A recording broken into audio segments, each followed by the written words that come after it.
Nos preços na Corsol, tem de conhecer diferente schakel. O ministro mencionou hoje grito na comunidade, que está mencionando bijvoorbeeld accents, está mencionando OB, mas nós temos diferentes schakel que nós que para que tu explica na cada schakel tiki, kiko sim of kiko não porasi.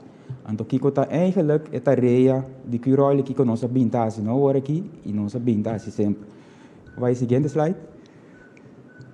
Se você bom, então nós por ilustrar assim aqui, o preço na pomp está partir basicamente na de par schakel, caminha botin é parte caminha é preço que você compra o produto, riba je também margem de curol, botin accents que obey, botin é gasto nan de B3, então botin riba je é gasto é margem para dealers. Agora, nós para que não como curol, nós tarefa primordial para garantizar suministro então personagens pagável para a comunidade. Mas mencionei agora que a mita bole buyback nós passa de problema não de PDVSA Promeco 2018. Nós passa depois com o cierre de refineria com o operador abai. Nós passa de período difícil com o Covid. Nós passando agora aqui de período aqui também.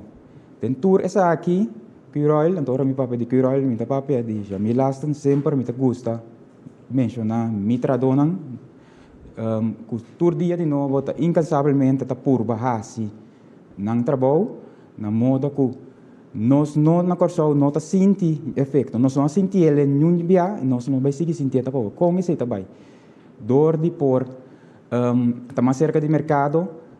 Também com suppliers não para apesar que por tem escassidade na Corsol nós está queda lá também ainda sendo nós luz não só traz de luz que você e também que o tá para nós está 30 nosso auto tem gasolina dentro sem nenhum problema agora essa é parte de realidade nós se sei nós guardo turno na confrontar com ele quando momento que tem subida de preço nenhum não está contente não está zundra que tur maneira, pero nós tá seguindo, ondanks de sei, assim nós trabalho caminha com nós tawak para nós suministrar num preço pagável. Então, e não tendo conta que a realidade, o ministro mencionou agora que nós está vivendo ali.